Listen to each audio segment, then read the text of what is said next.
Hello and welcome to Coffee and Catholics, a Catholic women's talk show podcast. I'm Stacy, one of your hosts, and with me I have... Hi, I'm Alisha. I'm Annie. And I'm Lauren.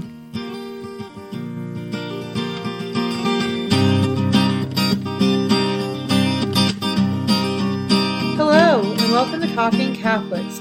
This week we're going to be discussing how we bear gentle witness of our faith in division of our church, but also to our non-Catholic friends and family. We've all at this table talked about the members of our family who we want to share our faith with, and how the ways that we've done that in the past sometimes have been good and sometimes not. But as we've grown as Christians, we've realized that the most important way of bearing witness to the church is through a gentle and authentic, just daily walk with Christ, being faithful to Him in our own lives and to the truth that has been revealed to us. But we struggle because as we're learning how to do this authentically, there's all of this public division within the church on multiple different scales and different issues. Some of it has been created by us as Catholics in the media. Others have been foisted upon us by a hostile secular media and a hostile culture. And so as we're piecing through all of this information and misinformation about what the church believes and who she is, we are all finding ourselves just walking this out day to day, wanting to create an authentic witness to the people in our families and not really knowing exactly how to do this. But today we want to talk about some of the ways that we're learning how to bear a gentle witness, a witness that is reminiscent of Our Lady, is reminiscent of relationship and accompaniment, the way that it was in the early church. And so that's kind of where we're at today.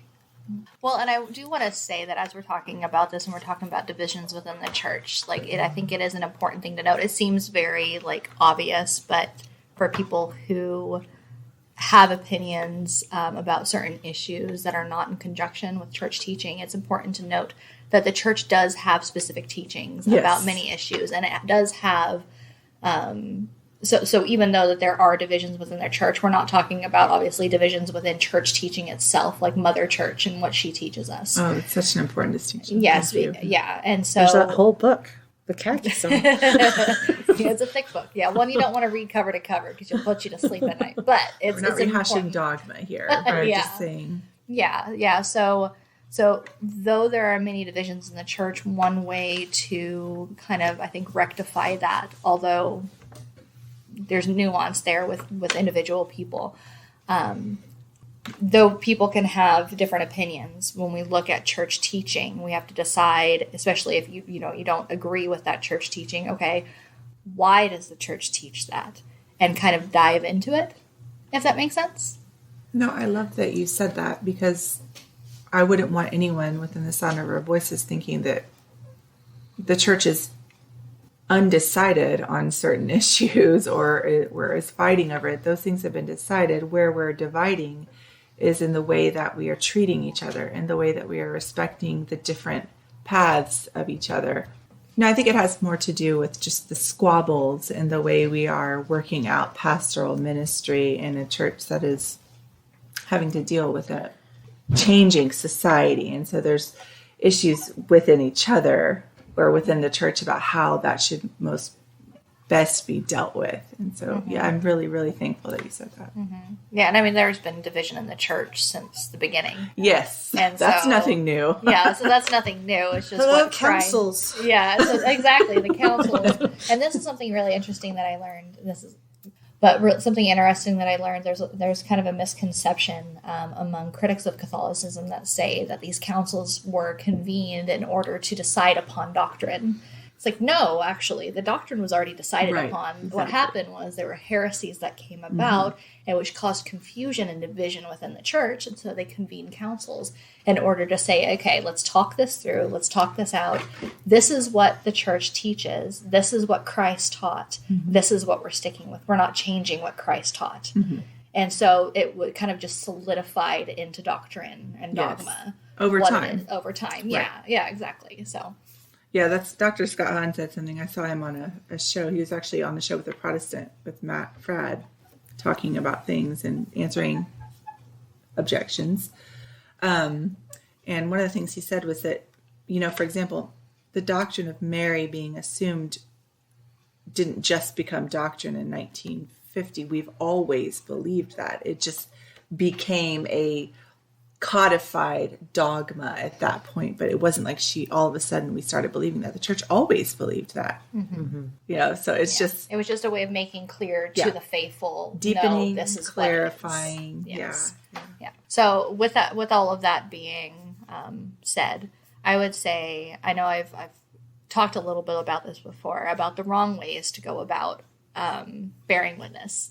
When I first became Catholic, I was like gung-ho, and I knew the faith, and I wanted everyone around me to know, but somehow I forgot about all those years where I didn't agree with the church. And the slow conversion of mind and of heart that I had towards the faith, completely forgot about all of that. And people needed to hear the truth and convert just like that. Like, that's what they needed to do, because I was giving them like the A, B, and C. Like, why not? And I was just mind blown that people weren't doing that, and I didn't know what was wrong. And I made family members cry because I did more than once. Yeah, it's bad. But I made them cry because I was not gentle at all. And I told them, that they were wrong, and this could lead them to hell, and God was disappointed in them, and all of these things. And I think it took time for me to learn. And actually people being honest with me. Like my husband, one time I said something to a family member over the phone. I got off the phone thinking like all self-righteously, like, yeah, like I was right about that and all this stuff. My husband was like, that was really mean. Mm-hmm. And it caught me off guard, because I was like, well, you're Catholic, like, what are you talking about? And, that kind of got the wheels turning in my head, like, oh, well, maybe I'm going about this the wrong way. And God slowly started working through that seed and growing that seed in my heart.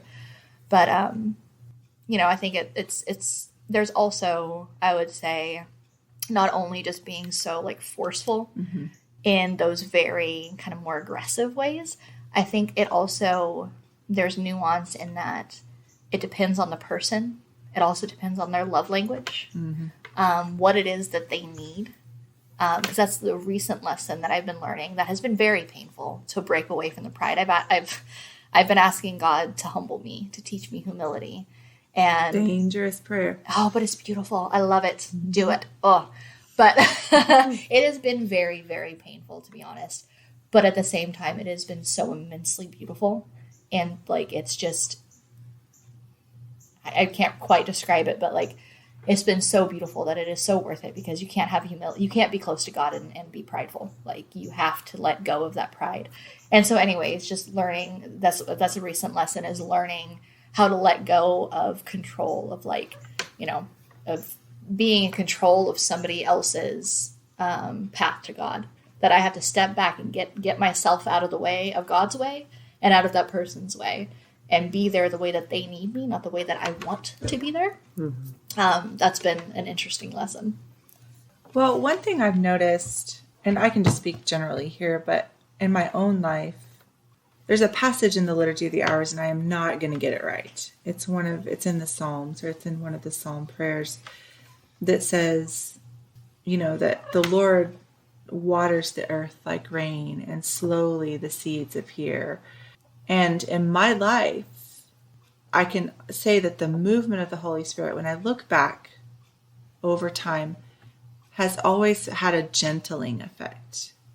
It hasn't created a sharper Lauren. It hasn't created a more insistent Lauren. When he's in charge, there's a slower person that comes out of me. There's a listening, a curiosity. There's a softness that he brings, like rain on the earth, that slowly washes away those barriers that people have built up and that I've built up in my soul.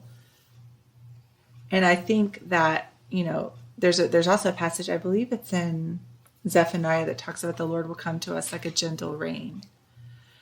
And so I think that when we lean into the Lord, the predominant thing that happens is that, like you said, Alisha, humility, quiet and listening and realizing more and more as we go on and on with him, how little we actually have to offer on our own and how much he's actually doing. Well, and both of you we were talking about this a little bit before we started recording too, but you guys, one of you have talked about how God's always the one that's doing the work, not us. And sometimes we think we're the ones that are converting hearts and bringing people around. And so when it's not working, that we feel like we have to try harder. But it's actually when we step back and we let him do what he needs to do, that's when the real conversion happens. I had mentioned when we were talking before we started recording about St. Monica and how I think about her every time I have a family member or a close friend that they've gotten into a way of thinking that is not church teaching. And part of me wants to tell them how wrong they are. But the other part but then there's this soft voice that says no.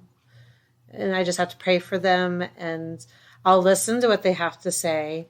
But I've noticed that I don't interject so much of I might, there's a couple of times I have to say something because when there's it's totally false. They say, oh, the church believes this. Well, it doesn't really believe that. But I just leave it at that. I'll say, this is what the church believes. And then they'll go, but what about this? I was like, well, those are people. There are people in the church that have those beliefs, but that's not what the church believes.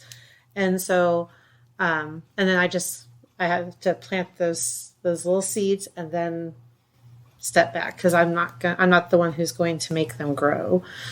And so your image of rain and I think of Saint Monica and how she just had to keep praying for her son and for her husband, and she just did it quietly. Yeah, I think it's when we get in a hurry. I don't remember. There was some saint that said, no, it wasn't a saint. I think it was actually Emerson. Definitely not a saint. No, I'm just kidding. I'll probably get letters about that. It's fine. Just email me. But no, that said, that we should take a cue from nature and how she gets things done. She's never in a hurry. She's patient, waiting for it to play out. Because nature understands, like the Holy Spirit understands, that all the seeds that plant will take root where they take root. And when the rain comes, they will sprout. They can't not. It's just how things grow.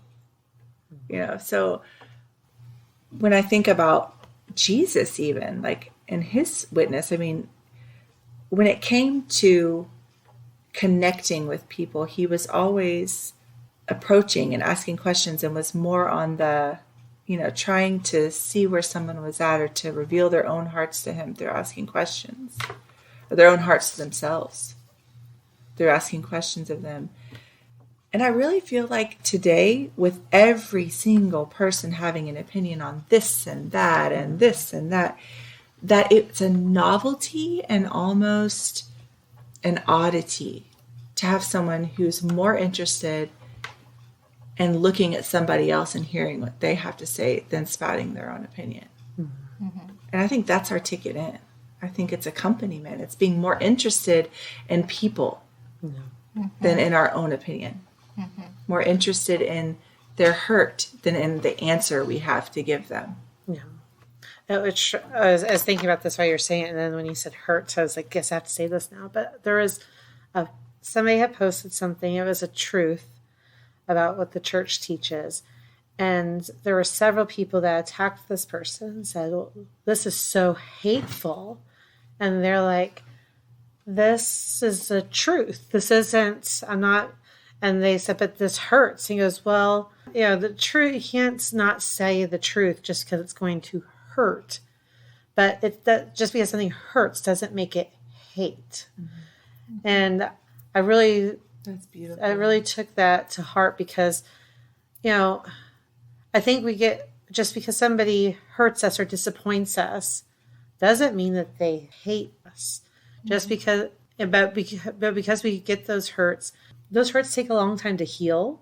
And I know that, there's the old child saying, oh, sticks and stones will break my bones, but words will never hurt me, but words do hurt. And yes, some truths hurt. And I'm not saying that you just suck it up, because that's not helpful either. But just because somebody says something truthful and it hurts doesn't mean that they hate you or hate somebody else. Sometimes it just means that we need time to heal and maybe see the light in the truth, if that makes any sense. And sometimes people, like you're saying, that you made family members cry. Sometimes we come on a little too strong with our truths, and they are forceful, but it doesn't make them any less of a truth. Right. Mm-hmm. And so, we're finding, like we've been talking about here, finding that gentle way of sharing truth with people. So there's not necessarily faster, because we're talking about being slow, and God works in his own time, and he doesn't even work in our time. He works in his own time. But just finding that nice medium place where we can share truth without causing so much pain, I guess. Because the truth hurts sometimes, but people shouldn't think that we're hating them because we're sharing the truth, if that makes any sense. Well, and I mean, I think that's one thing, though, that, like, you can't necessarily control fully, like, if you say something to somebody in love, out of love for that person, gently, and they take offense to it, it could be just because they are in a place where they are closed off to that message.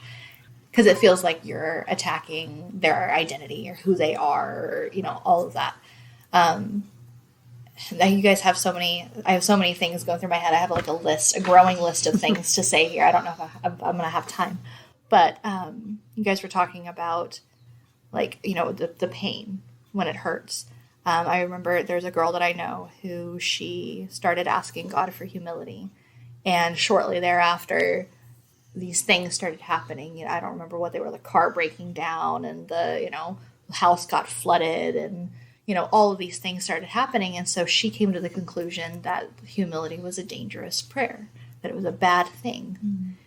And it's like, okay, we have to look at that and say, okay, who is God, and does that fit with who God is? Right. Exactly. Does God want us to suffer? No. I don't think God wants us to suffer, but we are going to suffer. Mm-hmm. So I suppose, well, I don't think I'm wrong about this, but maybe y'all can correct me if you think that I am. But I think that it's one of those that, like, God, like, things are going to happen. Bad things are going to happen in your life. And either you can have God, you can be away from God and just deal with what life gives you in your natural way, or those same things happen and God's there with you, teaching you humility and teaching you patience and teaching you kindness, and all of that hurts, but there's a purpose to it. And giving you supernatural grace to bear it. Exactly. And to see it. And also, that suffering, when God is with you, will bear more fruit when it's done with him than when you just do it on your own. Yeah. And so like in my own life, like I was talking about, like working, asking God for humility, and these things have been happening. And there have been a couple of times that things are just so overwhelming. It just seems like bad thing after bad thing after bad thing is happening, and it doesn't seem like there's any way out. And so I start to kind of slip into that despair and that, that discouragement. And then I, get this word of like, no, who is God? Like, who is he really? Even though the circumstances look so glum, even though the feelings feel just as glum, like, who is God? And am I going to trust that? Lord, I believe, help my unbelief. Exactly. And I think too, within that, talking about what you were talking about, like nature and how slow and, oftentimes gentle it works. Like, I think also you can look in your own life. Like, I've looked in my own life in these circumstances and seen how God's worked in my life and how he's met me where I'm at, how he's very slow with me, he's gentle with me, he's kind, and he's patient. And yeah, sometimes he smacks me up the head with like, this is what you need to do, this is what you've done wrong, this is where your pride needs to be broken, and he breaks that, and I go, ow.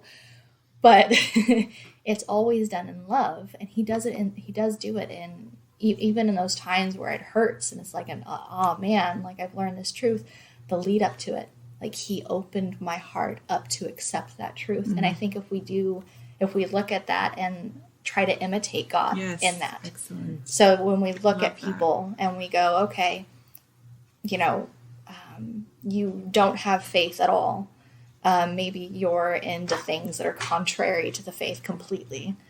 Or maybe you have somebody in your life who is a Catholic, but they're kind of fallen away. They don't have really any kind of trust in God, all of that. It's like, okay, how do I imitate Christ in this?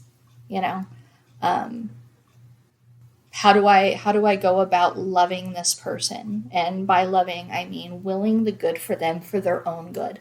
Because that's another thing we've been talking about being right. When you're talking to somebody about something that is not about being right, it shouldn't be. Because once you make it about being right, pride goes up, humility is out the window, you've lost that person. Dialogue. There's no dialogue. Exactly. Yeah. Yes. You were talking about your journey through humility and stuff. It made me think of, maybe Lauren will know the saint because she's always she's my go-to saint person. But there is Great, I'm totally not going to know it now. I think it may be Saint Therese because I've been listening to her. I've been listening to the audio version of her diary. But she was talking about there's suffering. There's things that are going to happen in this life. But you can always tell the saints because they're the ones who bear it with joy. And it makes me think of like what I tell my kids. And, they're allowed to have their emotions. There are lots of hard things in life. We recently have been talking about people passing away. We had somebody we knew passed away recently, and then there was a book that they read that somebody passed away, and then we watched Mary Poppins, and the grandfather, the bank head of the bank passes away at the end, and they were having these really hard times with this concept. And I said, it's okay to have those feelings. Those are hard feelings to deal with. And it's okay to feel a certain way. It's our reaction to those feelings that can cause problems. If we let those things consume us, that's when we start having problems. Because we know as Christians, as Catholics, that there's hope. Like we already know that Jesus has won the battle. I've also been having this talk with my son about spiritual warfare and stuff. I was like, yeah, it's real, but we already know Jesus has won. So we need to refocus on what, the end game. Okay. And so I think that when we are thinking about humility and these hardships that we have, and these people, our friends and our family and society and culture and other people in the church who have differing opinions or lifestyles or having struggles in their faith, those might cause hard feelings for us because we love them and we want them to be in heaven someday. And that's where the root of those feelings come from, is we love these people and we want them to know the joy of God. And so it makes it hard when we see them saying things or spreading untruths. And we want to be that one who saves everybody, but we're not the Savior Jesus is. And so we're just his sowers. We're just out there planting the seeds, living by example. And telling our stories. I think the answer for what is a gentle way to do this is to tell your story. When the blind man was healed by Jesus, he told his story. He went and said, I don't know who he is, but I could see, and now I can. It wasn't on his heart to convince everybody. He said, I'm not trying to convince you all. I'm just telling you that he changed my life.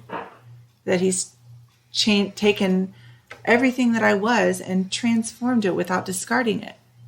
He's made me something new out of the old bones that I had. That's the story we need to tell. And I think it comes down to asking ourselves the question, who do I know God to be? Like you're talking about, who is God? We need to ask ourselves, who is God to me? When I think of what he's done for me, how has he shown up in my life? That's my story. And that's what we tell. And then we just keep walking that out. We keep walking that out. That's the humble way to share. Not, these are the 7 tenets of it. All of that has to be acknowledged, dealt with, and assented to as a Catholic. But when it comes to meeting people where they are in their hurt, people share doctor recommendations because they love their doctor. Yes. Because their doctor's done something for them. Let's be human about this. It's not a social media post. It's not a debate. It's not an intellectual thing.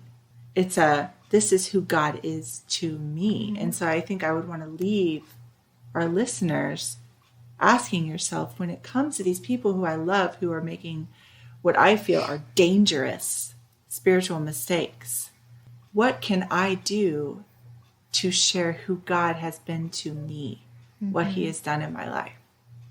Yeah, well, and I think there's that what you're talking about is a marriage between the truth and beauty, between the truth and love and joy. Because, like I was talking about when I first became Catholic and I was telling everybody like X, Y, and Z, I would go over to I remember a couple of times, more than once, but of going over to my family's house, like my mom and dad's house, and all of my siblings are there with their families. And I wanted so badly to evangelize. I wanted to tell them about it. And like, I just wanted, and not to try even, I was not in the greatest place in terms of like my motives back then, but like, I really genuinely at the heart of it, like I wanted them to know the truth and the beauty that I have found because it was so incredibly profound and they didn't know it. And I just wanted that for them so badly.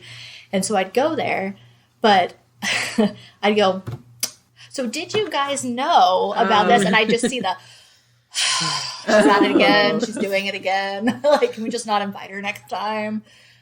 And so, learning over time that it's, you're talking about that joy. I think you're talking about the joy. Like I heard somebody say one time that how do we evangelize those who don't want to hear it? And I don't know if evangelize, I guess is the proper word, but how do we show Christ's heart really to people who don't know him? And it's just talking, like making it about your daily life. Like, what did you do today? Oh, well, I went to mass and I heard an amazing homily. It was so beautiful and it really touched my heart. And, and then, and last week, I went to adoration and set and it was just super peaceful and really enjoyed that. Just like tell them about like the things that are going on in your life because they are the things that are going on in your life. And be joyful about those things, not forcing your joy or whatever, or making it pretend, but just being honest and genuine about like, I love this, and just being truthful about that. And, and again, like you're talking about the seeds or whatever, like you're just being genuinely honest about this is what I did and it was beautiful and I loved it. And then go on your way. And Christ can work through you in ways that you don't even realize that he's working through. You don't know that they're looking at you and going, there's something different there.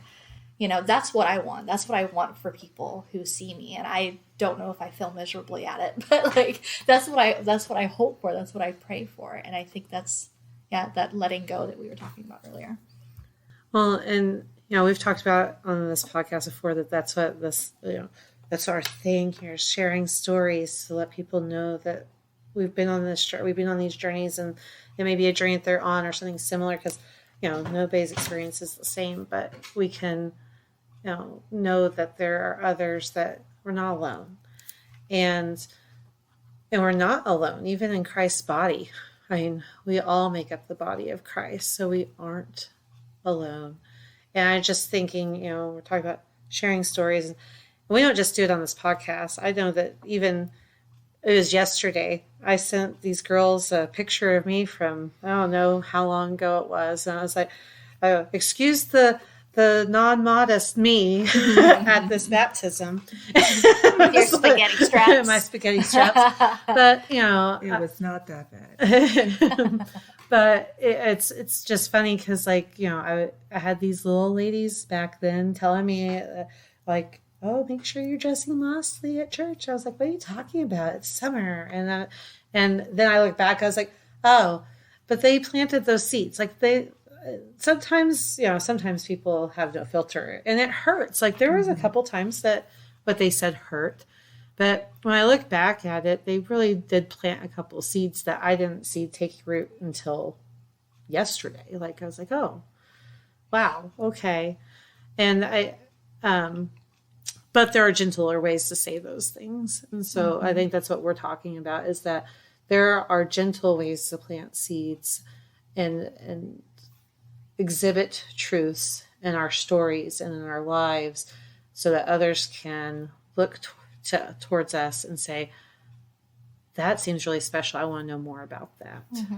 And yeah, well, I think also not only just talking about it, but also asking the other person, like genuinely asking questions about, well, what do you believe? And genuinely being curious about what it is that they have to say, and honestly listen. Because otherwise, when you're just telling and telling, even if you're saying something beautiful, if you're just telling and telling and telling, when they're not receptive to that, you know, like they're just, it's going on when it's hitting a brick wall. And so I think, and I will say this too, like it's not, we're talking about bearing witness so that people can have a conversion of heart, because ultimately, you know, you want to save souls for Christ, right? You want him to save souls through you. So that is the end goal, the ultimate end goal. But I think also going to people and it not like, you know, not being the goal of that conversation. Right. Because you're talking about relationship is so important. Jesus made relationships with people. He didn't just go to them and say, this is the truth, here you go, have at it. Right. Either you follow me or you go to hell. Like, you know, he got to know these people and he let them get to know him. And so I think genuinely being curious about what they have to say, learning about where their heart is, where they're coming from, will not only allow you to speak to them in a way that's more specific to them and where they're at, but also just to build that relationship, to let them know that, like, you know, no, I'm not here just to convert you. I'm not here just to, you know, make you think what I think. I'm here because I love you, because I want a relationship with you. And no matter what, even if you never have a conversion, I'm going to love you. I'm called to love you. Yeah, and I would even go a step further to say that the church will succeed in bringing others into the fold in this new millennium is going to be a church that is more interested in other people than in itself. It will be a church that loves people for the sake of loving people, where even conversion is a secondary goal, where looking to get out of the way and be a channel for the living God becomes the goal of our relationships, more and more and more. You know, when the prophets went up on the mountains and spoke with God, their faces were radiant. So much so that Moses had to cover his face, or else the people were like, ah! And again, you could see that, and there was another reference to that, several other references to their faces would shine with this strange glow after having been in the presence of God. And I really do believe that is true today as well. That the more we spend with God, the more radiant we become. And that in itself speaks in a human language that no words ever could. And I know I've seen that radiance on your face. And I've seen that radiance on your face. I recognize it. I can see it. I can feel it. And people who don't agree with us or believe like us, they feel that too, because they're human and they were made for God. They recognize him on our faces. And sometimes looking at somebody and genuinely smiling at them and being so interested in what they're saying, because you actually are interested, can be witness enough and can break open a person's heart. Just that alone, you know? And I think we have to realize that in the age of opinions and in the age of telling and speaking and making sure we speak our truth, the only way that the church is really going to be heard is in this gentle and quiet accompaniment. And I don't say the church, the magisterium, I mean you and I, bringing people into the fold, introducing them to Christ with our lives, through the sacraments, through our witness, through our companionship, suffering with them, suffering along with them. And that takes being close to Christ yourself. Yes. And I will say, I want to correct something I said earlier, because I said that you can't be close to Christ when you have pride. But I take that back a bit, because God will meet you where you're at, and He'll be with you if you want Him to be, and you ask Him to be.